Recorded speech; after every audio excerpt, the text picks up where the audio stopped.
This episode is brought to you by North Texas Honda Dealers. North Texas Honda Dealers, they're here to help. He has time, launches it to the end zone. Touchdown! Terrence Williams! The throw goes to the right side for Crabtree. It's caught. He he's going hard down. Red Raiders. Bunty up the 10. Bunty up the right sideline. Yep, he's got to go. He's tackled. Sam Houston wins it. The Bearcats capture their first FCS championship.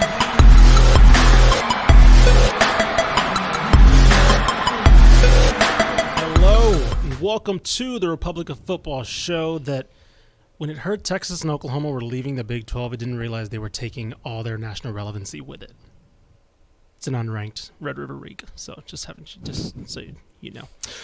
I'm your host, Ishmael Johnson, Assistant Managing Editor of Dave Campbell's Texas Football and Managing Editor of Texas Basketball, here with college insider Mike Craven. Mike, what's up, man? How's it going? My grandfather, who was a doctor, used to say there's no such thing as minor surgery unless it's happening to you. There's no such thing as a low-stakes shootout, and that's what we're having in Dallas. You know, they could be 0-5 each, and that still matters. I think it'd be more watchable if it was 0-5. I'd want to see what I think I'd want to see what that game looked like, regardless. Across over there, making sure you can see and hear us perfectly, is everyone's favorite Malpal, Mallory Hartley. Hi, Mallory. Hey guys, perfectly a strong word. Hear us decently. There you go. I like that better. That takes the pressure off of me a little bit, I guess. Mostly. Yeah, you can sort of see you. Yeah. It's fine. You're up. That's fine. We got a huge show for you guys. We got a giveaway. We're going to hit off the top with that. And we have a guest right after that. We're going to have Sonny Dykes, TCU head coach. I mean, they're going to be playing game day. I mean, game day is going to Lawrence, and so they're going to be there. It's going to be TCU, Kansas. It's tell me that last year, and that's not. Yeah, what would the money line have been?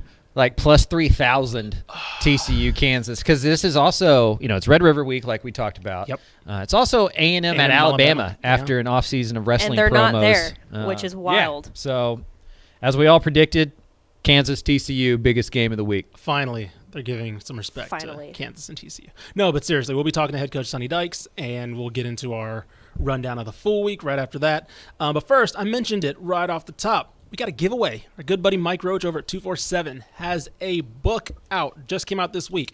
It is called Texas. Let me see. I had the official title right here. The Road to Texas: Incredible and Improbable Turns Along the Texas Recruiting Trail. If you know Mike Roach, he's a recruiting writer. There's hardly anybody that you could probably get to tell you any better stories about the history of Texas recruiting and just wild twists and turns, things like that. So he's been kind enough to give us a copy of the book and a signed copy that we will be giving away. So let me make this clear. Make sure you're watching on YouTube or Facebook. That's youtube.com/Dave Campbell's TF or facebook.com/Dave Campbell's, because you're going to be able to comment. I'm going to give you a question, and you have the entire show to drop your answer in, right? Make sure you're watching again, Facebook, YouTube, comment on one of those. And then at the end, we will draw a winner. And then we'll get in contact with you. Mike Roach will be able to sign a copy of the book. If you're a Texas fan, if you're just a recruiting fan or just a high school fan that knows the history of the state of football, history of football in this state, I should say, this should be something that you are really interested in. I know it's part of a Road to series that there's two other books, I think, about Ohio State and Alabama that this is a part of, but obviously we're Lone Star State. It's Red River Week, which makes it even better. So yeah. Okay, so here's the question. Since 2000, how many times has this game, the Red River game, since 2000, how many times has this game in the Cotton Bowl been decided by double digits? I'll repeat the question. Since 2000, how many times has the Red River game in the Cotton Bowl been decided by double digits? Remember, YouTube or Facebook, get your comments going. We'll pile them all together. Mallory will draw the name at the end, and we'll be good to go. We'll get in contact with the winner. We'll announce it. We'll announce it at the end as well, and then we'll get in contact with you.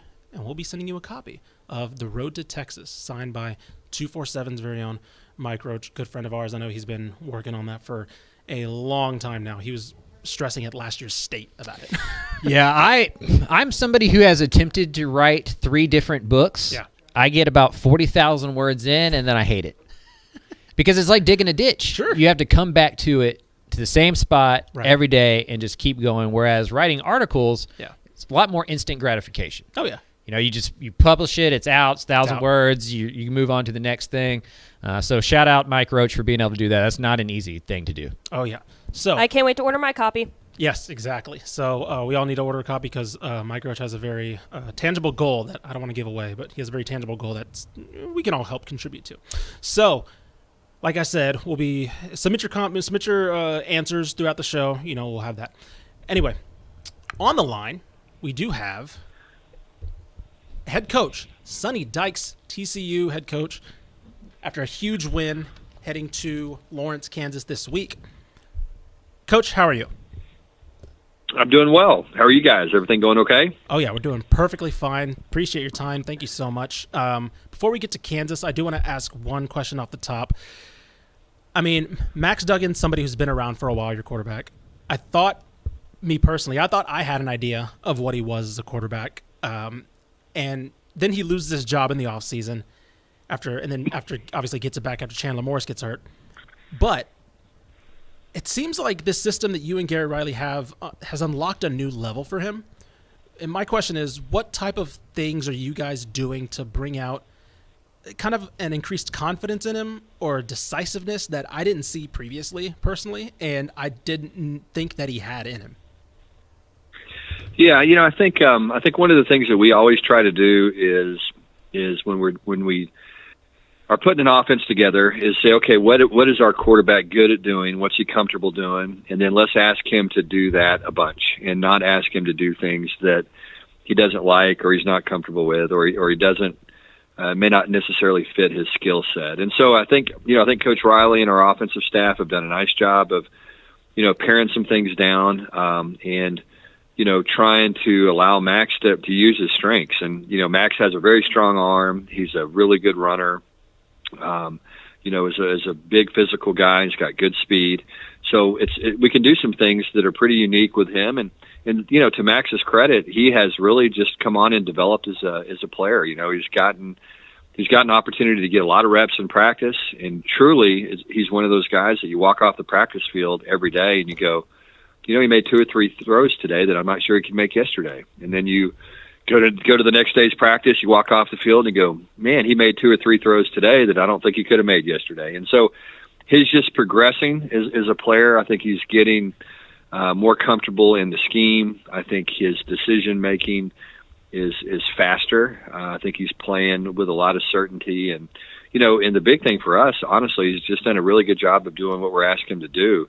So it's been fun to watch him. It's been fun to watch him become more and more confident every week. And the great thing about it is we've got a good supporting cast, and so he doesn't need to go out there and try to make every play. He can dump the ball down to a back, and we have some guys that can make plays for him. And so it's a comforting thing for a quarterback when he knows he doesn't have to make about 10 game-changing plays every game.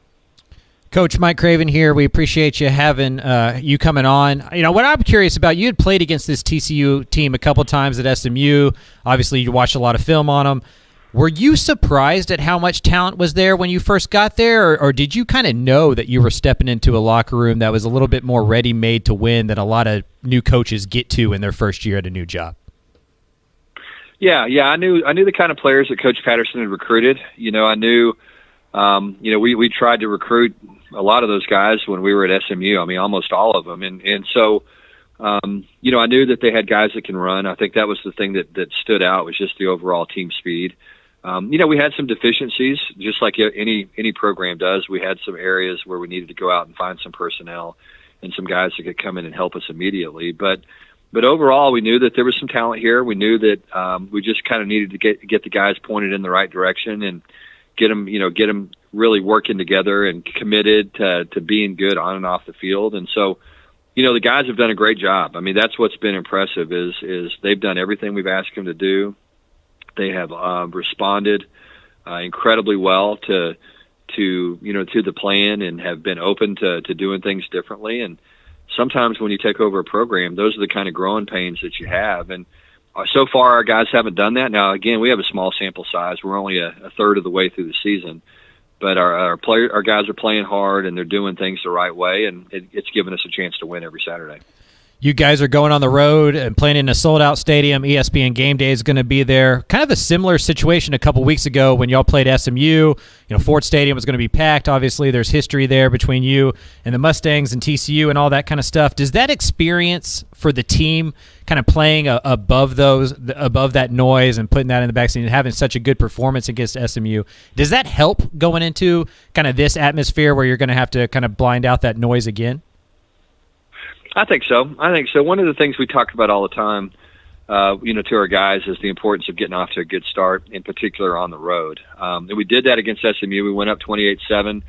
I didn't think we closed the game out well. I thought our guys got a little distracted, lost focus a little bit, and that was something that at halftime last week, we won't roll into halftime against Oklahoma. I think we're up 41-17 at halftime.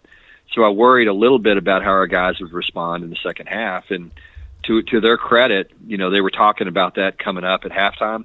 From the field to the locker room, everybody was saying, "Hey, look, let's don't lose our focus. We lost it last week. Let's make sure that we play hard the second half." And we really came out and had a really good halftime and really had a good performance in the second half. So I think this is a team that learns from experience and learns from the mistakes that they've made in the past. And hopefully we can continue to understand how important it is to start fast and to make sure that we play for 60 minutes. The thing about Kansas, if you look at them, they've played 4 really competitive football games, and they know how to win. They know how to make plays down the stretch, and we haven't had to do that up to this point. Most of our games have been, kind of decided early in the game. And so this is a group that knows how to win, and that's going to be a challenge for us. To talk about Kansas for a second, just how quickly is it obvious on tape to you and the coaching staff just how good this Kansas team, not just good for Kansas, but just good in general? Yeah, it's funny. We had the open week. We had our open week early after a Tarleton game, and I jumped in here and looked at some Kansas tape, and because I knew they were scoring points, I was just curious to see what they were doing. And put the film on, and I'm like, wow, these guys are really good. They've got a great scheme. They got a bunch of good players. The quarterback's playing at a really high level. Got good skill around them, an experienced offensive line. And it just seemed like they were playing together and really doing a good job of not having penalties, not turning the ball over, executing at a high level. And anytime an offense does that, then they're going to move the football and they're going to score points. And they've been able to do that. And they've got some really good players. I mean, their quarterback's probably playing as well as anybody in college football right now. So it's going to be a challenge for us. They just do so many different things to put your players in conflict, and you have to play assignment football. It's almost like playing against an option team, and they'll have some option elements in some of the things that they do on offense. So you better line up right. You better play technique the right way, and they do a nice job of generating big plays as well. So it's an offense that's multifaceted and, as I said, executing at a really high level. Your team's kind of known for passing the ball a lot. Everybody's talking about Max Duggan, but that running game's averaging over 250 yards a game. I think around 7 yards per carry. Just as a former play caller, as a guy who spent a lot of time around offensive football, just how much easier does that make the job when there is balance there? Well, that's the biggest game changer there is. When you can run the football, that changes everything. It really does. It's and we felt like our offensive line was the strength of our team, coming into the season.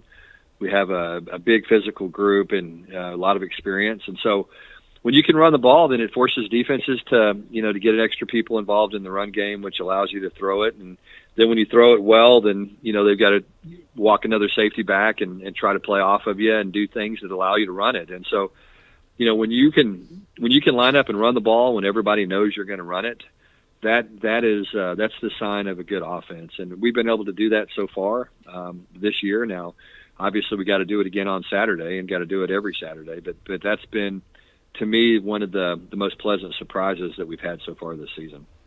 You're a former baseball guy, played baseball at Texas Tech. I grew up loving the sport as well. A lot of stuff's been made, over the cut-ins to football games and stuff with Aaron Judge chasing that record. Are you somebody who thinks that Aaron Judge is now the home run king, or are you still more of a Barry Bonds guy? Well, that's a good question. I kind of grew up in the steroid era.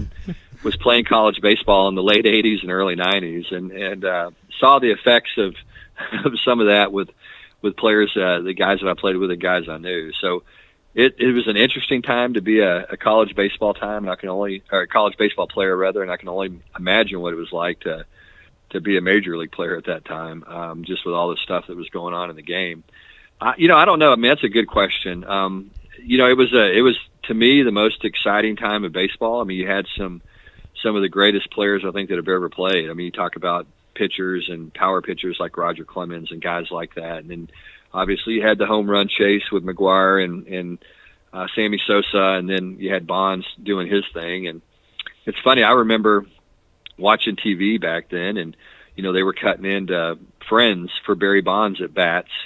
Not only sporting events they were cutting into, but like I said, Thursday night television, Friends, and the stuff that everybody watched back then, to watch Bonds hit. And I always thought that was pretty cool, because they either walked Barry or he hit a home run, and that was he was at that stage of play where every single at bat was really, really exciting. So I don't know. I mean, to me, I just from kind of growing up there, it's hard to say that those guys aren't the home run kings, because I know they provided a lot of entertainment for people that were baseball fans at that point. And so, for me, probably Bonds, but a lot of that has to do with just when I was raised and when I was paying attention to baseball. Yeah, I think we're in agreement with you here. So no juice for Sonny Dykes is what I heard there. No juice. I wouldn't. I was not going to be good no matter how much juice I took. So I was smart enough to know, hey, look, just enjoy watching the good players play and be a part of a team, and that's about what my experience was. All right, Coach, we really appreciate you coming on. I know it's a busy week. Good luck in Kansas and safe travels. Okay, man. Appreciate you guys having me. Thanks. All right, there goes head coach Sonny Dykes. We almost broke some news. We almost. Oh yeah, he admitted Good Lord. He almost got an admit to taking steroids. Jeez, Listen, I am of the impression that the steroid era ruled. Oh man, it was awesome. It was great. It was great. Everybody that tries to write that era off completely disregards the fact that baseball and Bud Selig completely reaped all the benefits from that. Yeah, and now they're trying to cast him out. So no, Barry Bonds is the home run king. This is an official statement from Republic of Football. So I can't say Dave Campbell's because I don't know, but right. Mallory, I'm speaking for you as well. I'm sorry. Yeah. Okay, I'm the host. sure. You can, I guess, do that. I don't have an opinion one way or the other. I did like that. You almost got Sonny Dykes to admit to taking steroids in college. He chuckled a bit. It's like, okay. I loved his honesty too. Like, oh yeah, no, it wasn't going to be good either way, right? Because had he been the implication there is had he been good enough, right? Because we all would if there was a pill out there. Well, if there's a pill out there that may be the best writer in the world, I'm taking it. Sure, right. Especially if you find out the other guy's taking it. Yeah, right. It's like, oh, Sam Kahn's taking the pill. I'm taking the pill. Shout out Sam Kahn. But no, if you see Roger Clemens blowing down 102, you're like, yeah. I got to swing at that. Right. So, I got to stand in that box. I need some. Yeah. Anyway, pass me the cream. Steroid era rolled. It was fun. I was gonna say bring it back, but no, it's fine. You have to bring it back. Anyway, we got some games to talk about. Mallory. Do we really? Or do you just want to keep going on this little rant over here? Want to, yes, but we can't. Anyway, no. Before we do, actually, let me re-emphasize the contest that we have for Mike Roach's book. Let me see. Where's the question again? Since 2000, how many times has the Red River game been decided by double digits? Again, submit your answer. We're also opening up to Twitter as well. If you aren't watching on YouTube or Facebook, submit it to @DCTFCFB, and we will take your answer into consideration. You got to be following, though. Yes. Oh, that's a good point. Yes. Yeah. Got to be following us. So I also put it in the comments in the Facebook and YouTube comments. So if this goes away or you come in late, just look at that and shoot us an answer, because there we go. We would like to give this book away because it's awesome. Yeah. So anyway, now let's get into our games of the week. Mallory, do we have the obvious one off the top after having Sonny Dykes on? We do, and this is my game of the week. So without further ado, my game of the week, TCU, traveling to Lawrence, Kansas this weekend. It's Saturday at 11 a.m. You can watch it on FS1. TCU favored by 7, over under set at 67.5. And okay, before we get into the nitty gritty stuff, I told Ish, I was making these graphics this morning, and I told Ish, I was like, this is weird. Putting this as the game of the week is just so weird. It's very weird. And the fact that College Game Day is going to Lawrence, Kansas over Alabama and Texas A&M. It's always like Red River is always the answer, right? They just it's go the fallback. They just go to Red River. That's just how it's always been. Right, exactly. It's just crazy to me that like this is what the spotlight is this week. It's going to be in Kansas. Yeah. Two undefeated teams, right? 2 undefeated teams in the Big 12 going at it. And 2 great offenses that are a lot of fun to watch. Yes, 2 exactly. Different offenses too. Yeah. Like very different. It's Kansas is a team that they love to. It's reductive to say they just love to run the ball, but like Jalen Daniels is one of the best dual threat players in the country right now. And then TCU, they're balanced, but they can just like hit you with any explosive play off the top. I do think TCU's advantage here is the variance on offense. Sure. It does feel like Jalen Daniels are bust a lot of times for Kansas, and there's not much bust there because he's that good. But with TCU, as we talked about, Max Duggan's been great. He's completed 75% of his passes in 3 starts. That's wild. Averaging about 325 yards a game, has 8 touchdowns, 0 interceptions, and that's before we get to the run game. He's been awesome there. That run against Oklahoma, I think Spencer Hall said he runs like he's carrying a luggage, like he's rolling, like he runs like he's rolling. Yeah, that was pretty funny. Spencer Hall's great. That was pretty funny. But Max can move, man. He can go. So that offense is great. Those wide receivers have been awesome. And as Sonny Dykes said, he's been saying for 6 months that the offensive line is the strength of his team, and they've been really good. 7 yards a carry, 250 yards a game. If they can keep running the football like that, I believe they go into Kansas, they win this game. And beyond that, I think that they become one of the 2 favorites to be in Arlington for the Big 12 championship game along with Kansas State or Oklahoma State. I was about to say, we've talked about 4 teams competing for the Big 12. I don't want to say this eliminates one, but this very much puts a one in 4th place, right? There becomes a consolidated 3. Max Duggan's numbers are incredible right now. I think ESPN threw out he became just the 2nd player of the last 15 years with a 60-yard touchdown pass and 60-yard touchdown run. Lamar Jackson was the other in 2016. My favorite part about that run was the angle the safety took, because the angle the safety took was white quarterback angle, right? Yes, right? Like I got him, I got him, and it was like, oh no, it's like, oh no, that's on me, guys. Like, right. That's my bad. Who would have thought? Yeah, exactly. But the other thing is, this is a hot start for him. I don't want to say the H word. Yeah. Because there's no front runner in that race right now. And I don't want to say it because this just, it feels too good to be true. This keeping this pace, 70% completion. He has the passing numbers.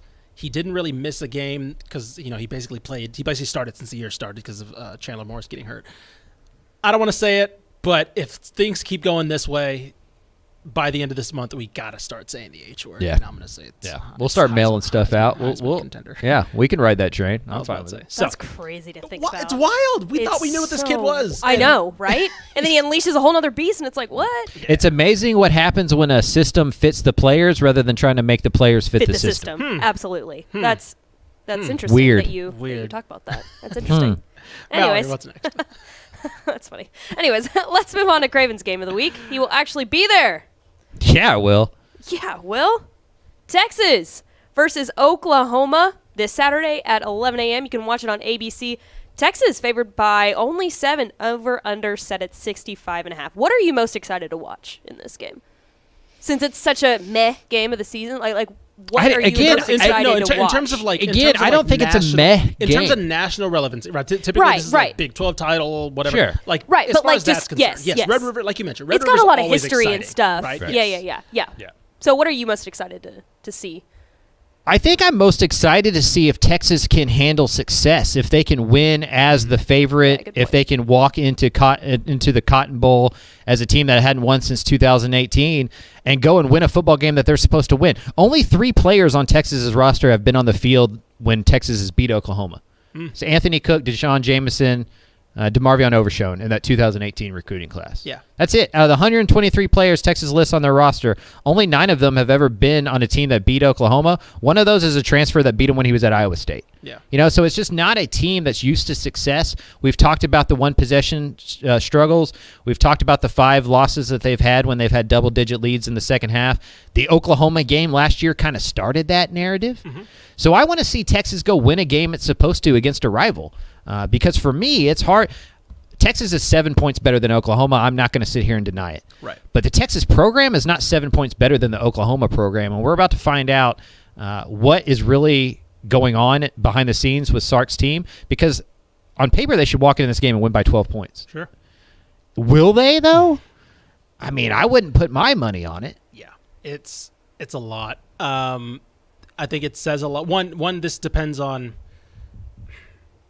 is Dylan Gabriel playing? I was He can't. just about to After ask the that, Tua stuff. I was about to say, I don't think he can No. play. Obviously, he's not going to show their hand at all. If he does play, they need to have him on video being like, my name is Dylan Gabriel, Right. and I accept the consequence. You know what I mean? Like, Right, because like a digital waiver. Because if he, yes, exactly, like You Derek can't. Jeter's dating days. Like, if what happened to Tua happens to Dylan Gabriel, like, people are getting fired. He's not like Rightfully so. He's not a multi-million. Like, these are Right. still college students. I course. understand NIL and all that, but they're still college students. Right. Like, coaches would get fired if that happened. So, like, maybe if the Tua thing wasn't forefront in our mind, this would be a little bit more up in the air. Mm-hmm.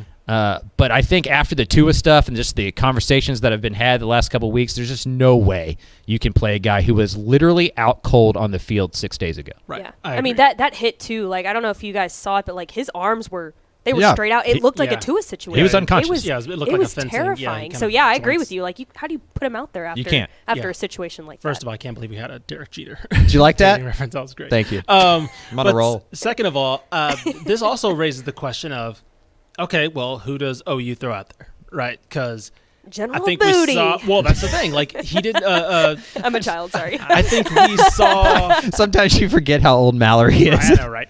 I think we saw the limitations of Davis Bevel last week, Yeah. as Yeah. in like they can't throw the ball when he's Yeah. in the game. And he's not good. He was not good. And so, smartly, Brent Venables isn't saying that he's the starter. And so that leaves up in the air everyone's favorite general, General Booty, or Nick Evers. He even said Nick Evers could get in the game, Yeah. which, We shouldn't say anything more than that. listen, eventually I think he might be able to play in this game. Yeah. It is not this year. Let me say that much. If for those that don't know, he did play high school in Texas, so that's how We've know seen him. He's a fine quarterback. He's not ready for this game. So you're basically throwing potentially 3 quarterbacks who are not ready for this game against Texas, who has a pass rush this year, right? Can make plays on defense, as we saw in the UTSA game when they need to. Yep. If Dylan Gabriel, when he doesn't play, right? I'm saying he's like you. He cannot play. And if Texas doesn't win this game, Right. That's where the conversation gets interesting. yes, 1,000%. Texas wins this game, it's pretty boring storyline. Sure. Oklahoma's They down, probably Texas win is by, supposed to win. 2-3 scores. Right. It's just like, okay, cool, fine, because he's going to need some turnovers. They're going to need some whatever. It literally would not matter if Quinn Ewers played or not, because Hudson Card. Yeah, says Hudson's he can been play fine. He can play a clean game. He can just Right. he can put up the points. Cool, good to go. Right. It'll Yeah. be a replay last week. If they don't, or if this is close, like scary close, got some questions. If they lose this game, Sarkisian's on. I mean, the hot seat's The not a good enough hottest word. seat. Yeah. Right. Burning seat. Yes. You want to hear something funny before we move on? It's really quick. Of course. So Steven Peters tagged me in this tweet. There is a possibility that we could see potentially Bumper Pool sack General Booty when when they we play see this OU in Arkansas. And I said retweet. I'm not laughing at that. I'm laughing at your reaction to that. I just need that to be clear that this is one of But you the think best it's things funny, I've right? ever seen Mallory react to. All right, So excited for that. Oh my goodness. Anyways, let's Bumper move on. pool Let's move sacking on. We do General need to all Booty. name team. That is so We funny. do need to all name Yeah, team. no, we do probably. So That's a pretty good idea for the offseason. Yeah. I'm gonna write It that is. down. I'm gonna write that down. All right, let's move on to our last game got of one the more. week. We got one more, and it's Ish, your game of the week. Yeah. It's a good one. It's gonna be pointsy. UTSA taking on Western Kentucky at home this Saturday at 5 p.m. I didn't see. Can you watch this game? It's probably on ESPN Plus. I want to say it's CBS Sports Network. Okay. I was gonna say it's Okay. Conference USA, I could so. I could be wrong there. Yeah, you can just search that up. But UTSA favored by 6.5. The over/under set at 72.5. I was going to say a Conference USA joke. It's probably on the Golf Network or something. Well, I don't see the Texas State app game up here at Game Yeah, of the Week. yeah, Listen. that's exactly. Listen. Thank you. Thank Yeah. you. Meep beep. Listen, Yeah, meet more me. more accessible game. Anyway, if you want to watch Texas State lose to App. I do, yes. Me too. Anyway, replay of last year's Conference USA Championship game. I think this one speaks for itself. I think Western Kentucky's been one of the surprising stories to me because I had no idea what the hell they were going to be after they lose their quarterback, That's true. Their offensive coordinator. Yeah. And I believe the previous I forgot who they brought in. Their presumed starter, I think it was Jared Dagey. Jared Dagey did not get the start. It was and then left. Yeah, then he was like, all right, I'm out. Like, you know what, respect. He was like, I thought I was starting. I'm not staying until 5 p.m. if I'm not coming back. And so he leaves, and I mean, I think it was they've been good. They've been really good. And so I'm really fascinated to see how Jeff Traylor in this offense, Austin Reed, that was the quarterback. I was forgetting his name. Austin Reed's been stellar for them. They're the 23rd team in passing EPA, and they're going up against a secondary that's been giving up some points in the passing game. Yep. So even Army. Yeah, and so I think, like Mallory said, this is going to be a pointsy game. I think UTSA does come out on top because, again, it is in the Alamo Dome. I think they will have similar to Conference USA, the championship game. I think in the end that was the difference, is that home crowd and how they just like swayed momentum and just absolutely kept things going. I think it's going to be similar. And I just think UTSA is cooking right now, like on a different level. Yeah. Offensively, Will Stein's opened up that offense in a way that I didn't know was possible. I thought they'd have to have balance. They really haven't had to have balance. And they're really kind of masking a defense that's kind of leaking right now. This is going to sound blasphemous, and I don't mean it with all my heart, but Sincere McCormick not being there has made this offense more fun to watch. Yeah. It kind of has, right? Yeah. I mean, I'm not saying better. I'm just saying more fun to watch. You just kind of knew it was coming, you know? It forced them to put all on Frank's shoulders. Yeah. Right. And Frank's just been excellent. Lights out. They've played 5 games. He's been the Conference USA Offensive Player of the Week 3 times. Yeah. Oh, my gosh, that's crazy. The trio of wide receivers he has, Joshua Cephas, J.T. Clark, Zachary Franklin, have combined this year for 105 catches, 1,550 yards, 14 touchdowns. I mean, folks. It's bananas. Folks. Yeah. This is going to be a fun game. Yes. This is going to be if this game is a blowout in either direction, I'm going to be really mad. Pound for pound, best game of the week. Probably, yeah. I'd have no argument. Both of these games last year were one-possession games. Both teams know each other really well. A lot of good talent on the field. I'm excited for this one as well. I do think similar to last year's UTSA's defense was better. Yes. And we still went into that saying, okay, well, they need one stop because I don't think they're going to be able to stop them multiple times. Yeah.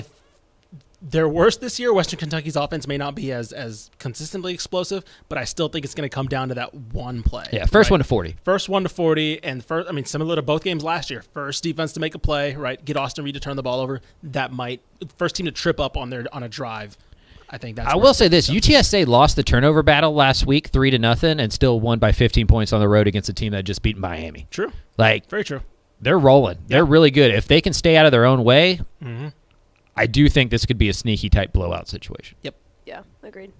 All right, let's move on to our wide zone, baby. The wide zone. Let's get it. First game up, Texas Tech at Oklahoma State this Saturday at 2:30 p.m. You can watch it on FS1. Oklahoma State favored by 9. Over/under set at 70. Another pointsy game we got.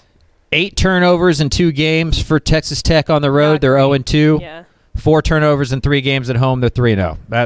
That's it. You know, Donovan Smith, and that offensive line also hasn't been very good. No, it's been a lot of... They're only averaging 3.2 yards a carry. A lot of that's Donovan Smith running for his life and figuring stuff out that way. They've allowed 19 sacks so far in the year, so they're going to have to figure that out. Oklahoma State's really good in the front 7 all the time.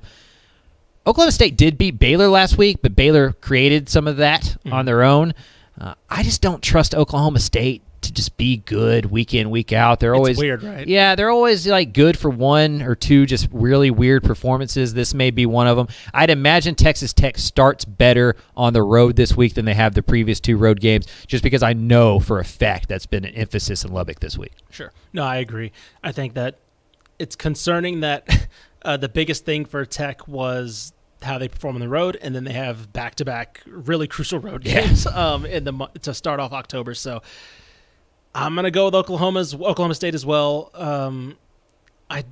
It is weird to me for me to see that offense and Spencer Sanders playing pretty well and consistently and clean. But I think I want to say that's partially him just not trying to be, when he got to Stillwater, he was this highly touted guy, Mr. Texas football, all this stuff. I wonder if he probably saw Brandon Whedon and that legacy of the Oklahoma, right? J.W. Walsh, all those guys. I got to be that, right? Yeah. I got to be that gunslinger. And that's not really what he has to be. He has good arm talent, but he doesn't need to be, right? Yeah. They have a solid defense now. They have a solid running game. I'm wondering if he's just mentally taken a step back. I think he's matured a lot. Yeah, exactly. And just said, you know what? Yeah, I just need to steer the boat, right? Last year, if he just steered the boat, they'd probably walk away with the Big 12. Yeah, they're reigning Big 12 champions if he had done that. And I think that would probably forced him to look in the mirror a little bit and go, okay, I'm good enough to help this team win a conference championship, but I also have made some mistakes that's cost this program. Yep. I need to limit those. Another year older, as a lot of coaches will say, a birthday is about as good as a thing that can happen to a college football player. Sure. He does seem like he's playing with a little different level of maturity than he used to. And some of that's probably play calling as well. It feels like Oklahoma State is helping him in that way as well. Now, I will say this is the first time they're facing offense that can probably match a little bit of that. And so what happens when he gets in a little bit of a shootout, right? We'll see. Yeah. Moving on to... I guess this one is up next. Texas State playing, I don't know if you saw, but App State. Yeah. This Friday at 6:30 p.m.-ish. Or no, sorry. This Saturday at 6 p.m., yes. Yeah. Ish. You can watch it on ESPN Plus if you'd like.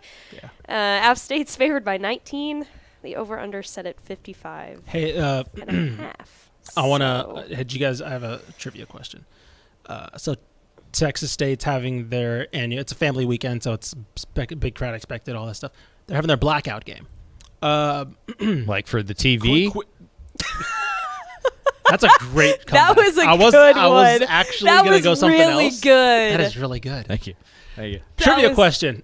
For a blackout game, what's App State's primary color? Yeah, black. It's black. Yeah. Yeah, but they're trying to blend in. They're trying to make the App State crowd bigger. they're like, man, we don't want to be outnumbered in San Antonio if we all just dress the same. Nobody can tell. Oh, God. Oh, so yeah, I don't know whose idea that was. When I saw that there was a blackout game coming to the team against black, do not ask me my actual reaction to that, because we're not allowed to talk like that on this podcast. So. Yeah, they're going to lose this game. Two of the best G5 programs in a row, back to back. It's bad. Not even in the same season, like back to back. It's really, it's that bad. That is so hard. Poor Spav. It's going to be bad. This offense is very. The sad part is this defense is actually like nationally just below average. Like they're actually pretty okay. Brian Bell's been excellent. They've been the Bell brothers have been awesome. That dude's going to be on our all-state team. They're like, I think they're 19th in EPA per pass. No, like they've been really good. They're so good. Yeah. And the offense is just abysmal. They can't run the ball. They can't pass. They're having to do these screen plays because they can't block long enough to develop anything, and it's been bad. I think the most concerning part for me has been the run game. Sure. I thought the passing game would struggle a little bit. Yeah. I believe the defense would be better. I didn't know it would be as good as it's been. It has been excellent. Mm-hmm. But I thought they'd run the ball. I thought they would too. Yeah, and they just haven't been able to on a consistent basis. The offensive line's regressed a ton. Yeah, injuries and injuries, all that stuff. So yeah, this one's not going to be good. Yeah, I'm still going to watch, unfortunately, because that's how I am with this team. And it's your job. So. Get to Troy next week. Well.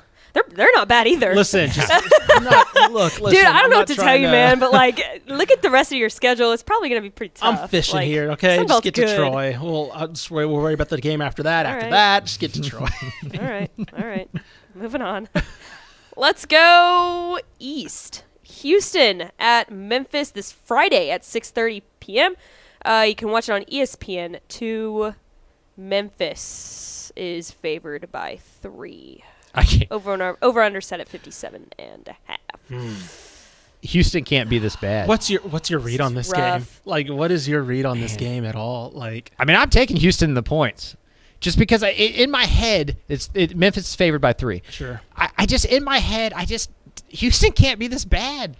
They lost to a third-string quarterback. They did. I was there. I saw it. Yeah. I know. I get it. They just can't be 2-4 bad. If they are 2-4 bad, Dana Holgorsen needs to be worried.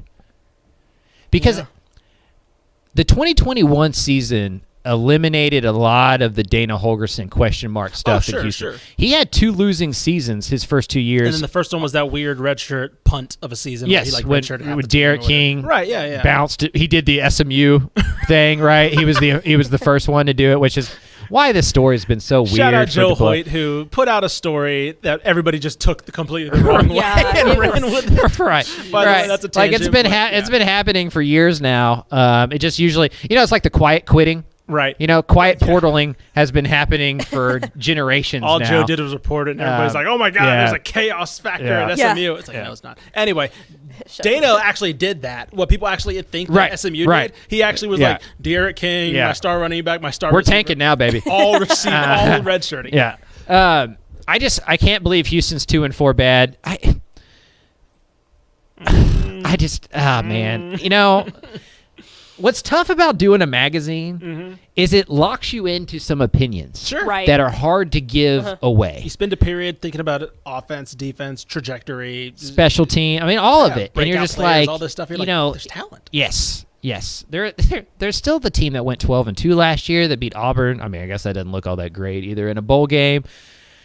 2-4 just seems crazy. If that's on their way to their 3rd losing season in 4 years in the American, as you go into the Big 12, there's some big conversations that need to be, talked about there. Fertitta's already given him, kind of the kiss of approval that his job isn't on the line or anything, which means that his job's probably on the line. I was about to say, that usually means the exact opposite.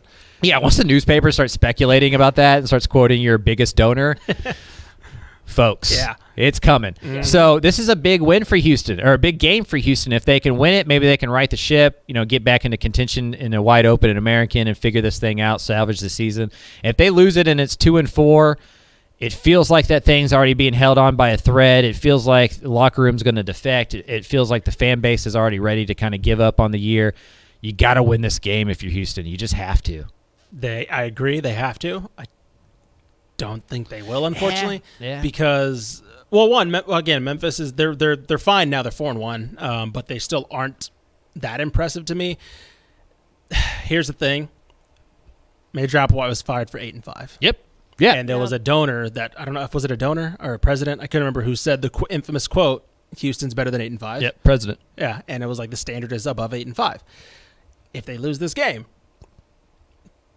where are you getting 8? Where are you getting that mark from? Right. Third time in 4 years that standard would not be met. Right. And that means they would have to go to a bowl and win their bowl. Yep. So at that point. So yeah, I was teetering on this game, and then I saw Tajon Henry was out. Yeah. And now you're hoping Brandon Campbell, who's been kind of battling back from injury himself, is the lead back. Yeah. Stacy Sneed. That offensive line stunk. No, yeah, it's 4 sophomores on there. It's been bad. I mean, just being there in person last week. Like, Patrick Paul was excellent last year. He's been bad this year. So many holding calls, off start. That's the thing that's got to be frustrating for Holgorsen. Mm-hmm. They're not losing because they're less talented. They just don't seem bought in to me. Yeah, the execution's been poor. Yeah. And so, that's a reflection of coaching. Mm-hmm. Yeah. And so this is just it's almost a must win. Now, the reason why I also think this is a must win is because the next 2 games as well. Navy, USF.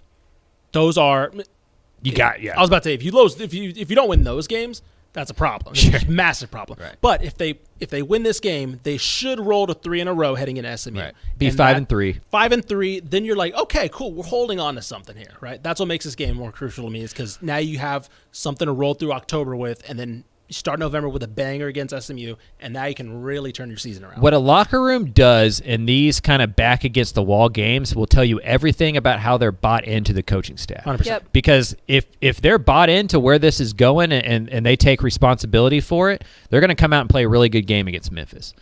If they believe this ship is sinking. There it is. There it is. and they know that's going on. Yeah.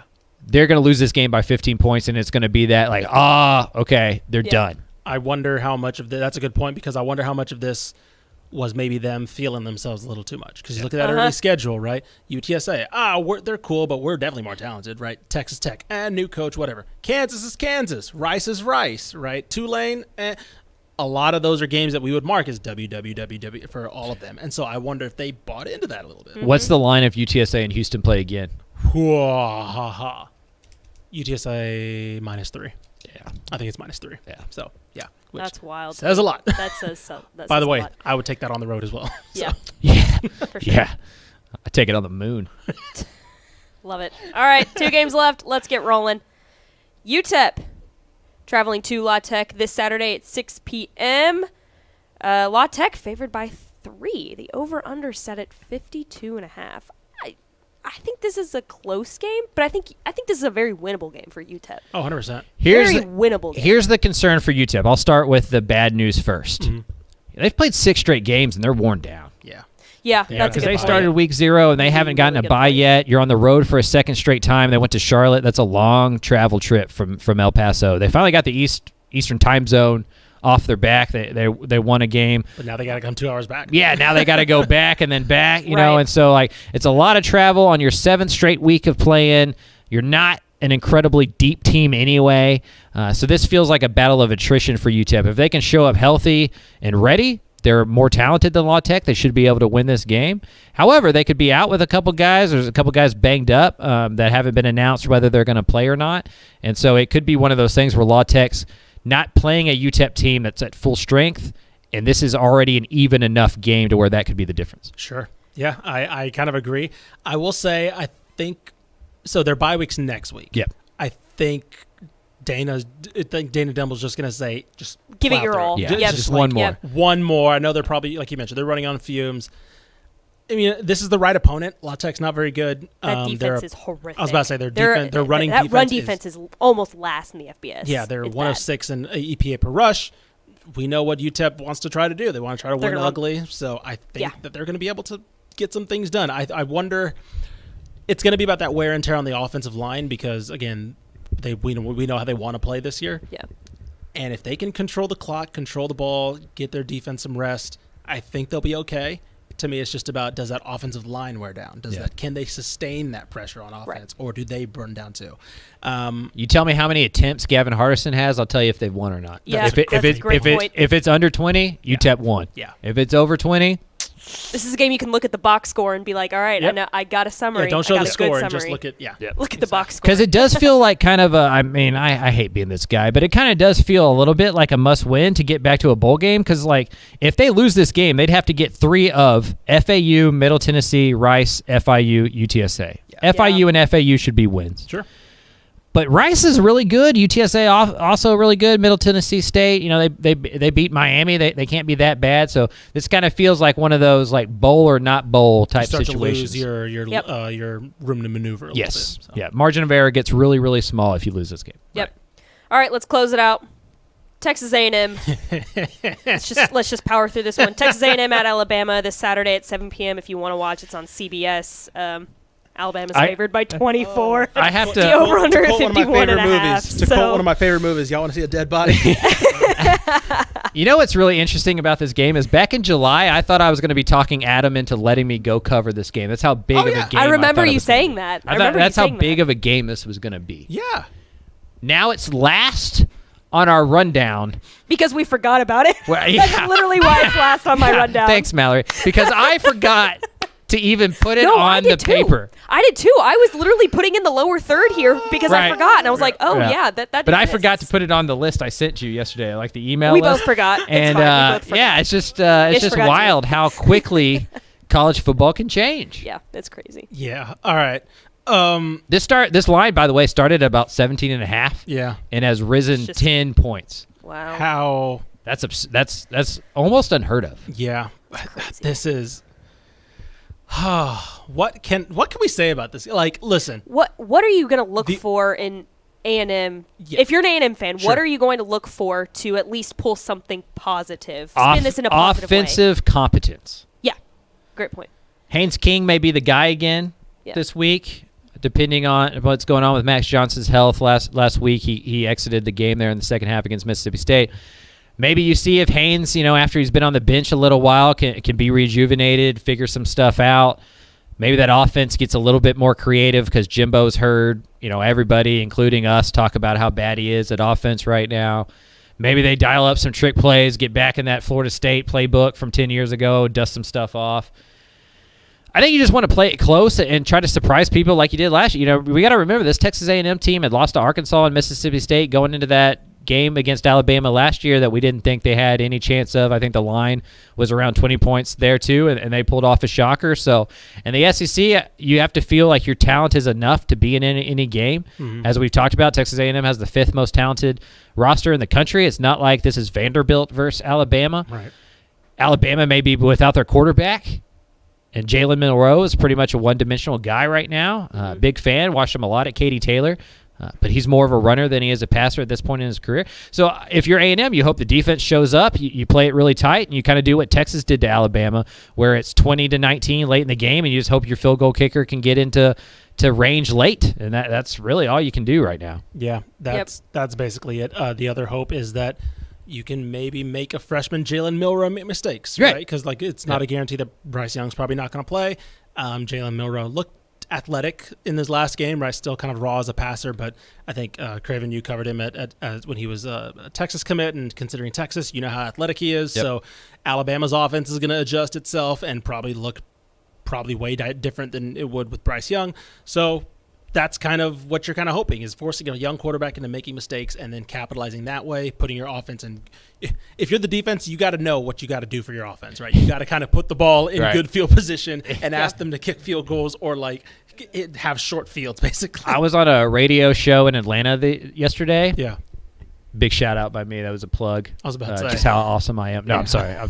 No, I was doing a radio show yesterday, and they asked me, can A&M score a special teams touchdown or two? Right. And without irony, I'd kick the ball straight out of bounds. Sure.